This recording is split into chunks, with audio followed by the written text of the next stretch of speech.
เลขทะเบียนรถกด9999แขวงจำปาสักถูกประมูลในราคา236ล้านกีบวันที่ 4 มิถุนายน 2025แผนกโยธาธิการและขนส่งแขวงจำปาสักได้จัดพิธีประมูลเลขป้ายทะเบียนยานพาหนะทางบกแขวงจำปาสักกด9999ถูกประมูลได้ในราคา236ล้านกีบสูงกว่าราคาที่กำหนดไว้150ล้านกีบการประมูลเลขป้ายทะเบียนครั้งนี้เป็นประเภทรถจักรและรถเบาเอกชนลาวเอกชนต่างดาวและธุรกิจห้อยส่วนห้อย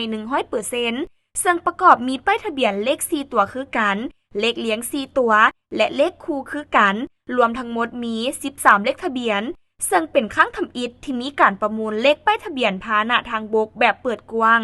รวมเงินประมูลได้ทั้งหมด982ล้านกีบเพิ่มจากเป้าหมายที่กำหนดไว้ในเบื้องต้น785ล้านกีบเงินดังกล่าวจะได้มอบเข้ากองทุนทั้งของกระทรวงโยธาธิการและขนส่งหลังจากประมูลแล้วเจ้าของต้องนำหมายเลขทะเบียนพาหนะที่ตนประมูลได้ไปขึ้นทะเบียนนำคะแนนการที่เกี่ยวข้องในระยะเวลาบ่ให้เกิน6เดือนถ้าไก่กำหนดถือว่าสละสิทธิ์และเลขทะเบียนดังกล่าวจะถูกนำไปประมูลในครั้งต่อไป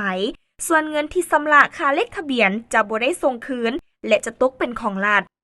การประมูลดังกล่าวโดยการเป็นประธานของท่านพันเอกบุญสงจันทวงศ์ศักดิ์รองหัวหน้ากองบัญชาการป้องกันความสงบแขวงรองประธานคณะกรรมการจัดตั้งการประมูลมีท่านสุขสวรรค์เพ็งพระจันทร์รองหัวหน้าแผนกโยธาธิการและขนส่งแขวงพร้อมด้วยคณะกรรมการจัดตั้งการประมูลนักธุรกิจและผู้ประกอบการที่ยืนซองประมูลเข้าร่วม